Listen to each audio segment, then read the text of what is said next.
There is a specific kind of pain that has no clean name. It is not grief, exactly. It is not heartbreak, exactly. It is something older and more desperate than both. It is the feeling of standing in the middle of your own life and not recognizing it without them. The bed feels wrong. The mornings feel wrong. Even your own reflection feels like it belongs to someone else now. You wake up and, for 1 second, just one, you forget. And then it lands again. And the weight of it is so enormous that you lie there wondering how anyone is supposed to get through a whole day like this. You try to explain it to people. You say, I just can't imagine moving forward. You say, I don't know who I am without this person. And people nod carefully and say it will get better. And they are not wrong. But you are not asking about the future. You are asking about right now. Right now, it feels like dying. Not metaphorically, not dramatically. In your body, in your chest and your throat and your hands. The kind of pain that makes you understand, in a way you never did before, that emotions are physical. And you start to wonder if there is something wrong with you. Why does this feel so impossible to survive? Why does everyone else seem to get through it? And you feel like you are dissolving. Here is what most people never get told. What you are feeling is not weakness. It is not dramatic. It is not proof that you love too much or too poorly. It is your nervous system responding to the loss of something it had come to treat as essential. Not metaphorically essential, biologically essential. And once you understand why letting go feels like dying, you begin to understand how to survive it without losing yourself in the process. The human attachment system is one of the oldest parts of us. Long before language, long before memory, long before we could tell stories about the people we loved, the body was already building maps. Attachment researchers, beginning with the work of John Bowlby in the mid-20th century, discovered something that sounds simple but carries enormous weight. The human nervous system is not designed to operate alone. We are not built for isolation the way some animals are. We are built for co-regulation. What that means is this. When you are close to someone you love, your nervous system does not just feel comfortable. It actually functions differently. Your heart rate steadies, your cortisol levels soften, your body lowers its guard in a way it cannot do on its own, no matter how hard you try. The people we love do not just make us feel safe. They become, over time, a kind of biological infrastructure, a signal to the body that says, we are not in danger. We can rest. We do not have to be vigilant right now. And when that person leaves, not just the emotional warmth disappears, but the regulation disappears with them. The body does not experience this as sadness. The body experiences this as a threat. And a threatened nervous system does not respond with quiet sadness. It responds with urgency, with panic, with the full biochemical alarm system it has carried since long before modern life gave us anything to name it with. That is why it feels like dying. Because to the oldest part of you, something that felt necessary for survival has just been removed. But to understand why some people feel this so much more acutely than others, we have to go back even further, before this relationship. Before any relationship. Before love was romantic, love was survival. You were born completely dependent, not partially dependent, not mostly capable, completely dependent on someone else's body, someone else's warmth, someone else's willingness to return. And in those earliest years, before you had words for any of it, your nervous system was watching. It was learning patterns. If comfort came reliably, if the arms came back, if the voice returned, if the warmth was consistent, the nervous system learned something like, closeness is safe, disconnection is temporary, the people I love come back. But if comfort was inconsistent, if the warmth was sometimes there and sometimes not, if love arrived alongside tension or distance or unpredictability, the nervous system learned a different lesson. It learned, I have to be alert, I cannot relax. The moment I stop watching, something important might disappear. This is not a failure of character. This is an adaptation, a survival strategy built by a small nervous system trying to make sense of a world it did not yet have words for. For some people, that early pattern never fully updated. The body kept the alarm, the body kept the vigilance. And when someone came along in adulthood who mattered deeply, who became woven into the nervous system the way all close people do, the body began to treat their presence as the answer to a question it had been asking for a very long time. Am I safe? Am I going to be okay? Will they stay? And when that person leaves, the nervous system does not process it as a modern adult loss. It processes it as the return of the oldest fear, the fear that was already there, the one waiting. Here is the hidden mechanism that most explanations miss. You were not only attached to them, you were attached to the version of yourself that existed when they were present. Think about that for a moment. Because when someone becomes a co-regulator for your nervous system, when their voice can settle you, when their presence lowers the alarm that lives in your chest, they do not just change how you feel about them. They change how you feel about yourself. When they were there, you may have felt more capable, more whole, more like the version of you that you actually want to be. Maybe you laughed more easily. Maybe the anxiety was quieter. Maybe the world felt more navigable, and now they are gone, and suddenly that version of you seems gone too. You don't just miss them, you miss yourself, the self that was only accessible through the safety they provided. And that is the part that feels like dying, not just the loss of a person, the loss of a self, the awful, disorienting experience of standing in the middle of your life and not knowing how to feel okay without the presence that made okay feel possible. This is what people mean when they say, I don't know who I am without you. They are not being dramatic. They are reporting something real. The nervous system had organized itself around a presence, and now the presence is gone, and the system does not know how to reorganize. It is like pulling the load-bearing wall out of a house. The house does not understand that the wall is gone. It just begins, slowly, to lean.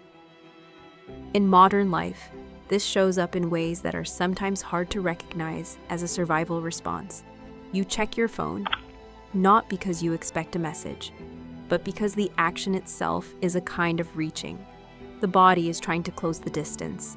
You replay conversations, not because you want to, but because the brain is a pattern completion machine, and it is trying to find the moment where things could have gone differently, where they might still come back, where the ending is not the ending. You cannot sleep on their side of the bed, or you cannot stop sleeping on it.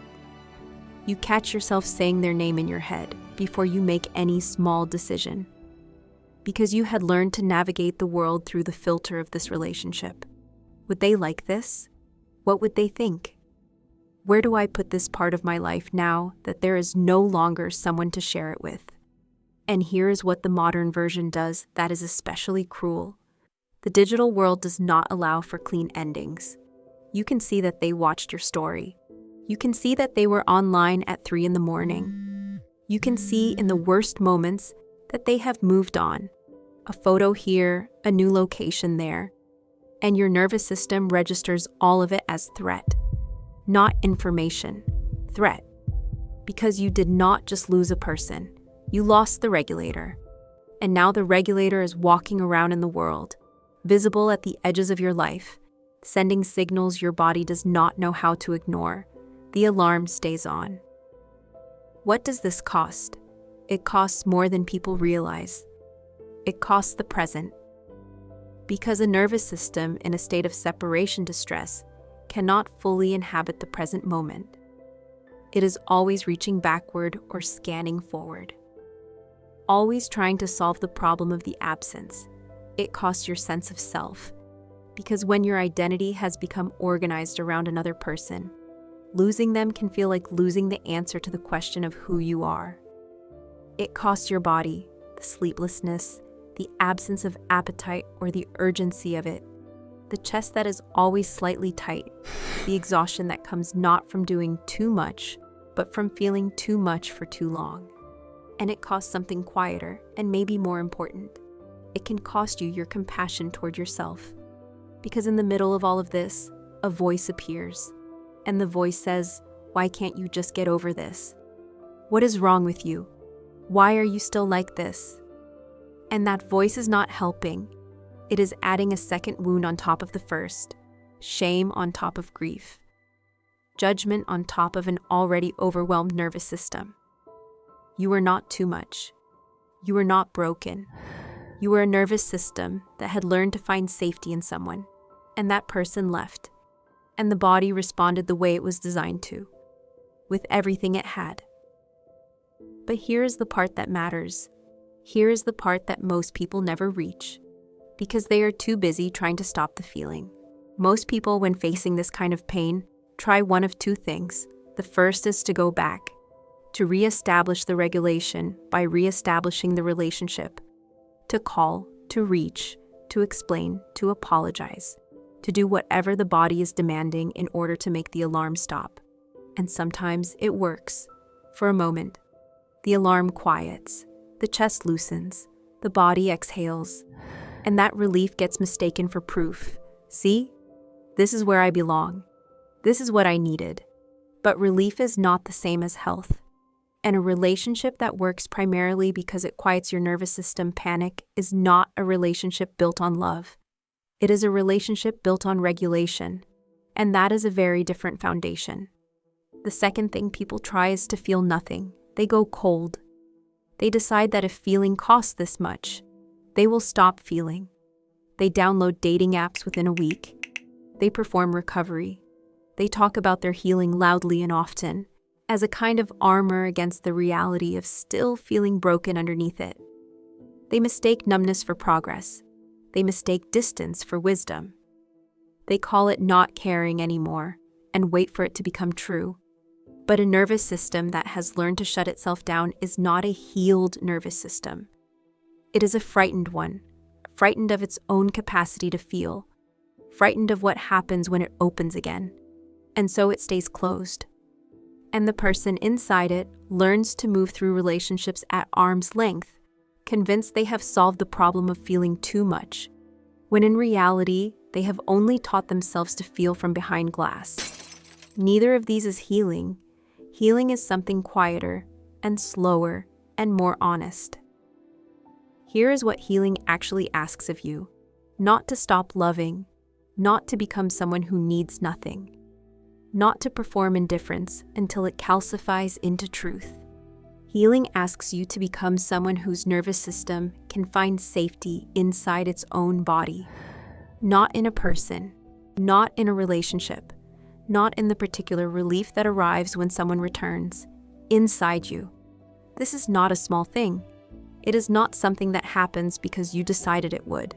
It is a slow, quiet, often invisible process of teaching an old nervous system a new truth. I can be alone without it meaning I am in danger. I can feel the absence without it meaning I am dissolving. The alarm is going off, but the alarm is not the truth. It begins with the smallest things. Noticing that you survived the morning. Noticing that your body knows how to breathe even when your mind is certain it cannot. Noticing that grief, in its truest form, is not the absence of love. It is love with nowhere to go. And slowly, the grief begins to teach you something about yourself, about how deeply you are capable of feeling, about how much space exists inside you, about how strong something has to be to break a heart the way yours has been broken. That is not weakness. That is an enormous capacity for love. The problem was never that you loved too much. The problem was that the love was going somewhere that could not hold it properly, that the nervous system had found a home in someone who could not be the home. And the work, the real work, is not to love less. It is to build a home inside yourself sturdy enough that love can come and go without your identity collapsing when it does. There is something worth saying about what love is supposed to feel like, not what the movies show, not the version that feels like being swept away. Love, in its healthiest form, does not arrive like a flood. It does not require you to disappear inside it to prove it's real. Real love is two people who are already whole choosing to build something together. Not two people who are half, hoping the other will complete them. Not one person holding the other person's nervous system in their hands, responsible for making them feel safe enough to exist. That is not love. That is weight. That is two frightened nervous systems, mistaking mutual need for mutual belonging. And it is painful because it can feel so real, so necessary, so undeniable. The body insists it is love. The body says, this person is essential. This person is irreplaceable. This person is the proof that you are real. And you believe it. Because the body is very convincing. But the body learned this. This was not destiny. This was not fate. This was a pattern, and patterns can be updated. Not overnight. Not without grief. Not without sitting by the window sometimes, watching the rain, feeling the weight of everything you wanted this to be and everything it was not. But the grief is not the end. The grief is the process. The body learning slowly that it can survive the loss. That it does not need the regulation to be okay. That peace is not dangerous. That calm is not abandonment. That love does not have to feel like surviving something. The morning will come when you wake up and the absence does not feel like an emergency. It will still be there. You will still feel it, but it will have changed shape. From a wound that demands tending to a place in you that is healing, from an alarm to a memory, from evidence of what you cannot survive to proof of what you already have. You did not need to become cold. You needed to become safe. Safe inside your own skin. Safe inside the life you built before they arrived, and the life you will continue to build after they've left. Two whole people choosing each other, not two people who need each other to survive. That is the love your body has been trying to find all along. It just did not know that the search was supposed to start here, inside. Before anyone else could offer what you were looking for, the body learned the pattern, and what was learned can soften,